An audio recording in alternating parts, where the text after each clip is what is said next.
know what actually worked, but a little small information about him. A co-founder and CEO of the brand Underneat. He has been crafting narratives for global brands like Mark and Spencer, Gap, Calvin and Klein, Ralph Lauren, and many more. Obviously, at Underneath, he's reimagining the innovate category through a bold D2C. Ladies and gentlemen, Vimarsh, one more time. A big round of applause, please.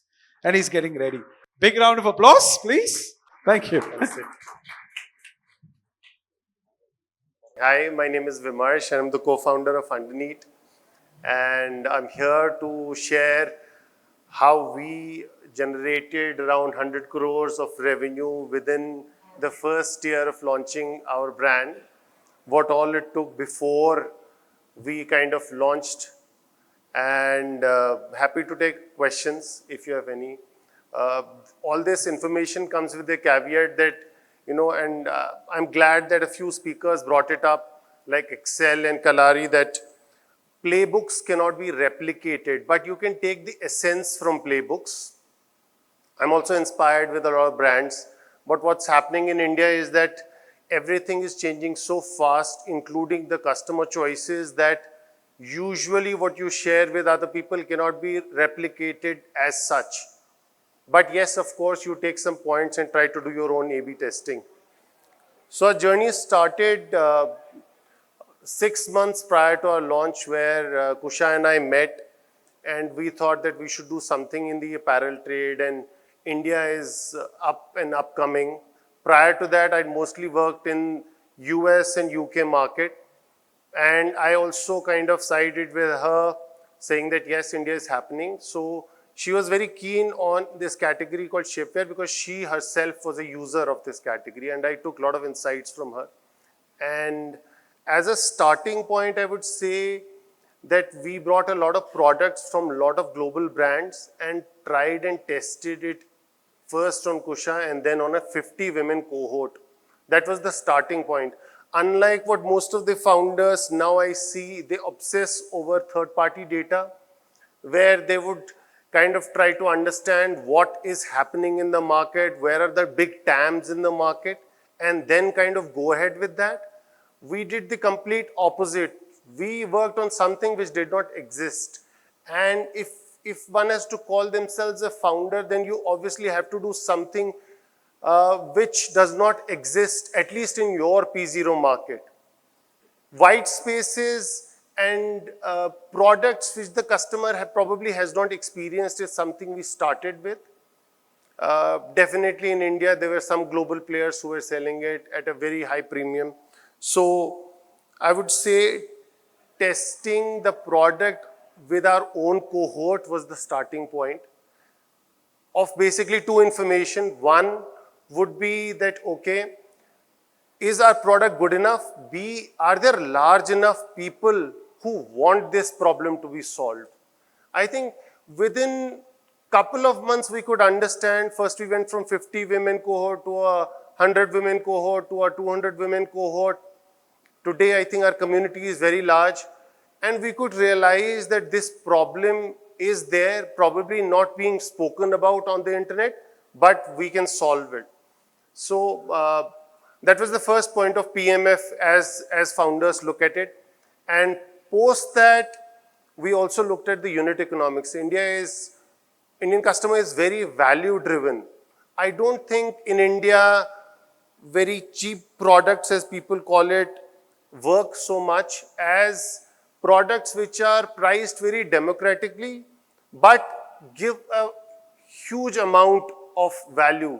I'd say, if I had to articulate it better, that the perceived value of a product should be at least twice than the actual MRP. That is what is working in India today. Of course, you can call it premiumization, you can call it good experience, you can wrap it up by saying that you don't only sell a product, you sell the whole experience, of which marketing is a part, post-sales flow is a part. Of course, the product sits at the core of it. So with this conviction and with this cohort, we started and we launched. And we always believed that a few speakers talked about signals. What are the signals when you know that you need to accelerate? Just to give you some context, we had committed to our investors that we'll do 100 crore ARR in year 3. But I always believe that if an opportunity presents itself, you should be ready with both your hands to grab the opportunity. I mean, it might sound a little philosophical, but if anyone has to take anything home from my conversation, would be the core principles rather than any tactics which are around businesses nowadays, which are talked about more often.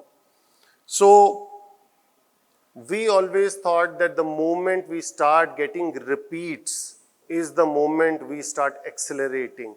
And by month 2.5 and 3, we realized there are huge repeat rates. Customers are coming back for more.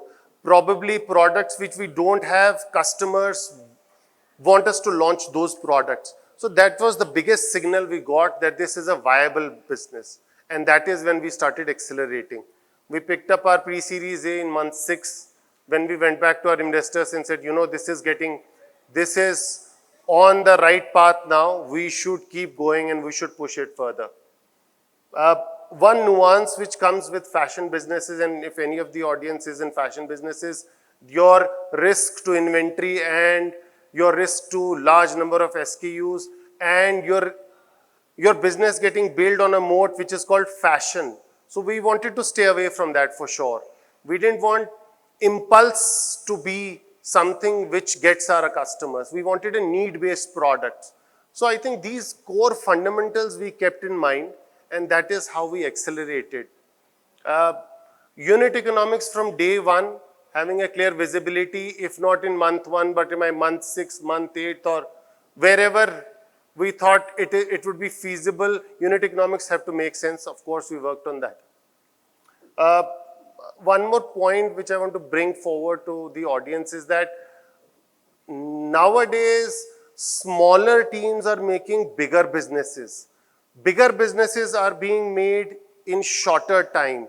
So if any of you have thought that, getting to 1,000 crore is a long journey, of course, you have to have the resilience to probably wait for 10, 15 years. But if the opportunity is there, and I think India is ready for a very large business in a shorter period of time, it does not mean that we have a connotation of, reckless behavior with this. But definitely with the ecosystem which is there now, with logistics, with customer acquisition, somebody talked about meta text, but I think meta is a beautiful tool. How else will you reach so many customers in such targeted manner? So I think even though acquisition cost is increasing, but if you compare it to the US, we're still much more cheaper and the opportunity is large. So I kind of conclude my journey by saying that we're just getting started and we are keeping a very close watch to our first party data. We are not obsessing on what is happening in the market. We are obsessing on what our customer is telling us. So that is the reason our GTM or our NPD is being defined by our customer, not by any business PDF or any strategy we have crafted on day one. We still continue to be very narrow. We are sub 50 products, and I think we will go to a very large revenue by having a sub 100 products, which is, I think, great for a business which is apparel. So I think narrow is the way to go forward. Obsessing on your own customers is more important than seeing what is happening in the market. I think that these are my 2 cents of our journey so far. I know I had a PPT and to run through some structure, but usually I talk in a very unstructured manner. Some of my colleagues are here and they're laughing about it, but yes, happy to take questions and kind of address anything if there's anything. Yeah, please. I don't know how it works, but should I be the one pointing out who goes first? So, Okay, you just said that we have to be very cautious of how we are placing our product in terms of pricing. The pricing which we are putting, the perceived value has to be doubled, right? So I want that's to my understanding. Yes, I think I do agree to this point as a buyer myself, and also like everything which I've seen around myself. But how do we identify the perceived value? like how do you make a product look double what you are selling it for? If that or like how have you come up with this pricing that okay, let's say if I'm selling something for 1,000, it should look more expensive than that. For us, and I think it will work for a lot of founders or aspiring founders, is to be the actual consumer of the product. In our case, my co-founder is the actual consumer of the product. So the moment, and I'm a product person, by the way, I have all my life done manufacturing and worked across various countries and set up plants and worked with fabric and yarn. So I, with my intellect, get her the best product based on her brief, and then I put it in front of her and say, what would a customer pay? That is the first thing. And if you're a founder yourself and if you're a consumer, that's the most beautiful thing which can happen to you. But of course, if that's not the case, you create a group, probably 50 friends, family, probably stay away from family because they're biased, but probably have there are agencies these days who will even put your product digitally in front of 2,000 customers and they will give you feedback. So what I also earlier said, that don't obsess over what the competition or other people are saying and try to kind of say, okay, X brand, which is a very big brand, is selling this at 4,000 rupees. Let me bring the same product at 2,000 rupees. That will not work. I'm telling you, that will not work. Only your first party data, where you interact with the customers yourself, where you map their expression, their feedback, unbiased feedback, that will work. That will give you all the answers. Right. So the first part is that the product has to look premium and the perceived value has to be good. But apart from the product, is it the customer service? Is it the personality or the celebrity associated with the product? Does these things also bring value to the product, or like can you talk more about these areas where we should be putting our efforts into so that the perceived value of the product looks more expensive? So nowadays, I'm a fourth time builder. This is my fourth time building a business. And a lot of young founders, and this is not something what I'm gathering from your questions, is that they are caught up in the tactics side of things. What is the hack? Let's get a celebrity and do this. We will get sales. That's usually now not how things happen. Kusha and I worked on the product for 6 months. We went very, very deep. We said what will work. Today also, we don't run so much media on Kusha, and ads for everyone would be the highest acquisition channel for most of the D2C brands. And organic is a very small part, and organic also gets attributed end of the day to ads. So we don't run too many ads on Kusha still. But Kusha and I, we own the product. Of course, these tactics help, the marketing bit helps, but it will not help us to get to 1,000 crore company. It can help us getting the first 3 months in order, being profitable on day one. But it will not help us, this moat. Marketing cannot be a moat for you to build 1,000 crore company is what I can say. And to answer you about the whole experience, today customer is wanting not only the product, the whole experience around the product, which also includes marketing, which includes how you articulate your ads, how you give post-sales service. And a large part of our customers, I know AI is going to be the future, everyone has predicted that. A large number of customers want to speak to us still. So the largest team in our organization is the CRM team. So a lot of women would call up and say, I don't want to interact with a bot. I want to understand how this product works because this is the first time I'm buying a product. I want to understand what is my size. Women don't know how to measure themselves. So we explain to them over phone. So I think if you are working on a breakout category, be ready to humanize it more than do the AI part of it. Of course, I have great respect for AI, and a lot of mundane jobs are being taken away from AI, which is a beautiful thing for humans. Humans were never meant to do boring stuff, right? So I think humanize your brand more. Yeah. So here, so my question is a little extension of the first one. So do you think the founder being the influencer for the brand is also a kind of accelerated the growth? And do you think for a 100%. D2C brand, it's an added advantage, the founder being an influencer? See, I've answered this, and Kusha and I both get this question a lot. And to simply answer you, that a brand has to have its own equity. You can launch a brand with borrowed equity.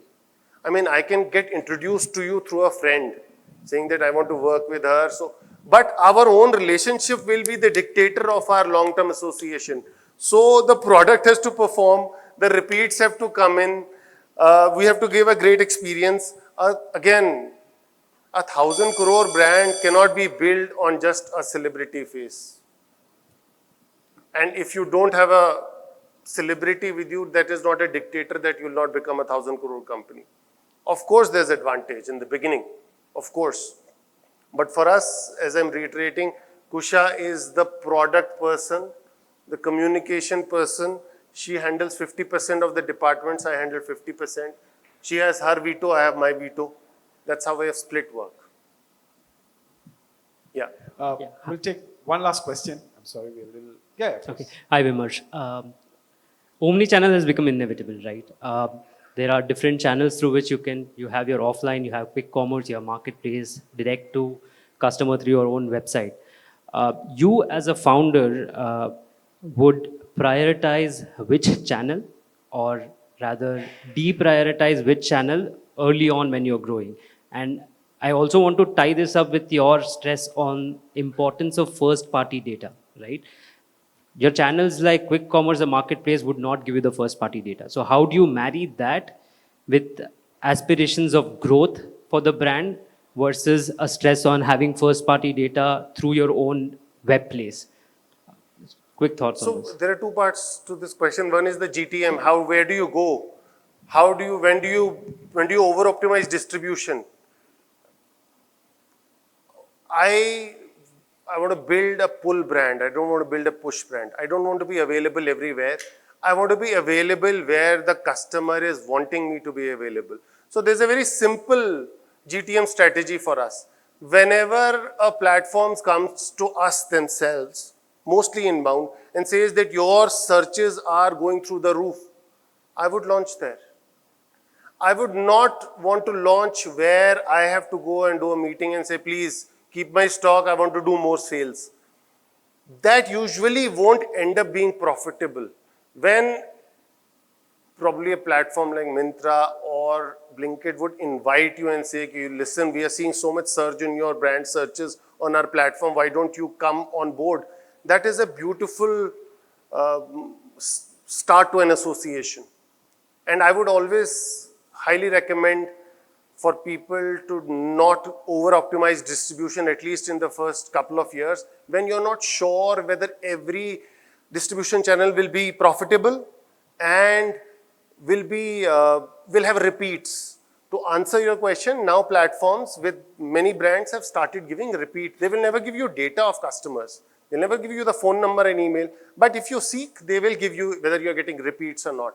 So for me, if I'm on a platform where I have gone because there's a lot of demand, brand searches, and then I will double it up by asking them, are there enough repeats? If the answer to both is yes, then I continue having that relationship. Otherwise, there's no point of, kind of pushing your way through.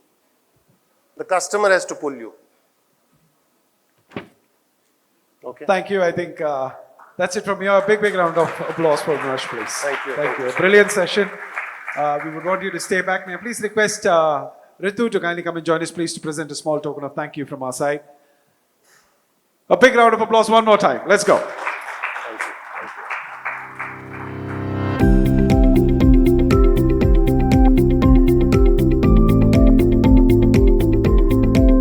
Thank you very much. Vimarsh will be available off the stage to take any questions.